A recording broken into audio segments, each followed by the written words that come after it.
Hi అండి. ఈరోజు మన ఛానల్లో వ్లాగ్ వచ్చి కాలీఫ్లవర్ కర్రీ చేశానండి. చాలా ఈజీగా చేసుకోవచ్చు, చాలా టేస్ట్గా కూడా ఉంటుందండి కర్రీ. ముందుగా అయితే నేను ఒక కాలీఫ్లవర్ తీసుకున్నానండి. ఈ కాలీఫ్లవర్ కాడలు కూడా పడేయక్కర్లేదండి. ఈ కాడలతో కూడా మనం మంచి పచ్చడి చేసుకోవచ్చండి. చాలా టేస్ట్గా ఉంటుంది. ఆ పచ్చడి రెసిపీ మన ఛానల్లో ఉందండి, కాలీఫ్లవర్ కాడల పచ్చడి రెసిపీ. ఒకసారి అది కూడా చూడండి. ముందుగా అయితే కొంచెం గోరువెచ్చటి నీళ్లు తీసుకున్నానండి. అందులో సాల్ట్ వేసాను.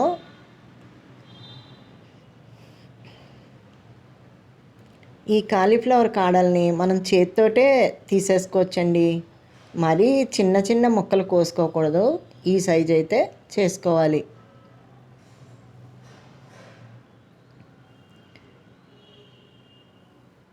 ఇలా కొంచెం మనకి కనిపించేలాగా కర్రీ కూరలో అయితే చిన్న చిన్న ముక్కలు కోస్తే బాగా మెత్తగా అయిపోద్దండి. అందుకని ఈ సైజు ముక్కలు అయితే కోసుకుంటే మనకి కర్రీ చూడడానికి కూడా చాలా బాగుంటుంది.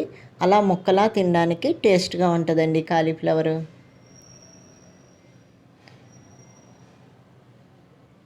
నేనైతే వాటికి పొడుగుగా ఉన్న కాళ్ళు అలా చిన్న ముక్కల కింద కోసేసి ఈ సైజు కాలీఫ్లవర్ ముక్కలు చేసానండి.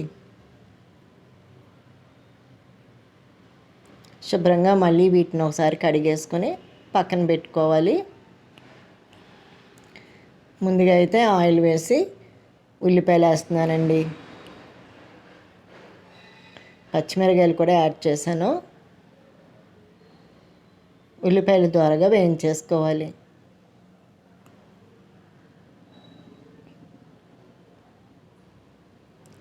అలాగే ఒక 3 టమాటాలు కూడా వేస్తానండి.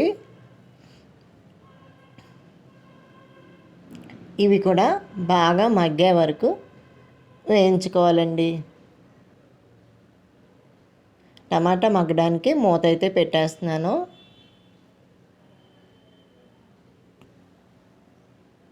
ఒక 2 మినిట్స్ తర్వాత టమాటా కూడా చూడండి ఎంత బాగా మగ్గిపోయిందో.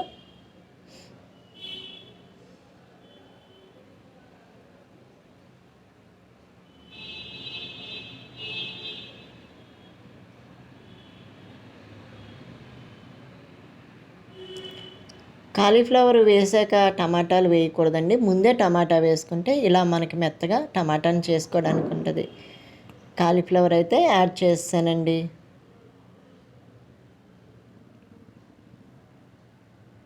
ఒకసారి అంతా కలిసేలాగా కలుపుకోవాలి.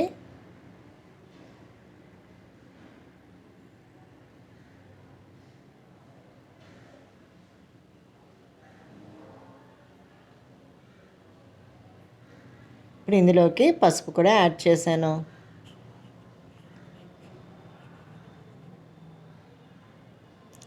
అలాగే రుచికి తగినంత ఉప్పు కూడా యాడ్ చేశానండి. మళ్ళీ మొత్తం ఒకసారి ఇట్లా కలిపేసుకోవాలి.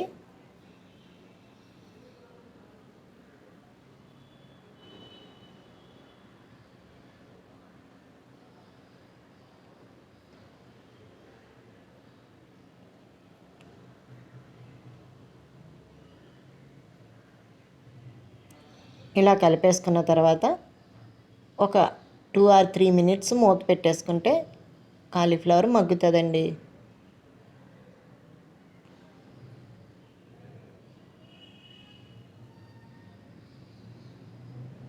చూడండి వాటర్ అయితే రిలీజ్ అయిపోతుంది మూత పెట్టడం వల్ల.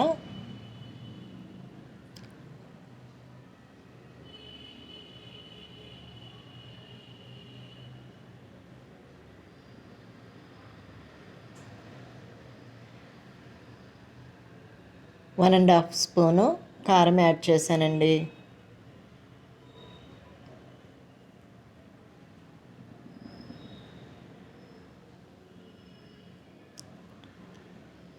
మీ రుచికి తగినంత కారం యాడ్ చేసుకోవచ్చు. నాకైతే ఈ కాలీఫ్లవర్ టమాటాకి 1.5 స్పూను యాడ్ చేశాను.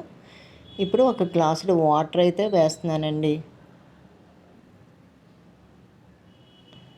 కొత్తిమీర, కరివేపాకు కూడా యాడ్ చేస్తున్నానండి. అంతేనండి, చాలా సింపుల్. చక్కగా మళ్ళీ ఇలా కలిపేసుకొని ఆ కర్రీ దగ్గరికి అయ్యే వరకు మూత పెట్టేసుకోవాలండి.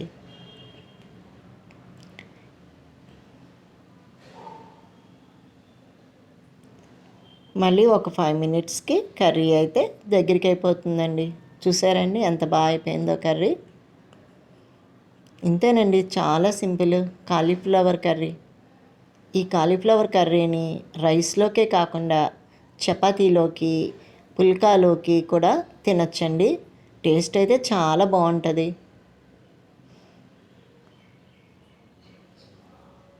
మళ్ళీ ఇందులో కొంచెం కొత్తిమీర యాడ్ చేస్తున్నానండి.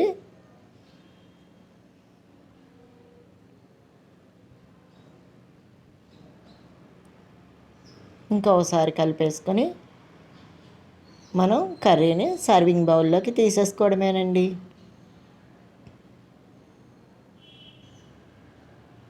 చాలా సింపుల్గా కాలీఫ్లవర్ కర్రీని మనం చేసుకోవచ్చు అన్నమాట.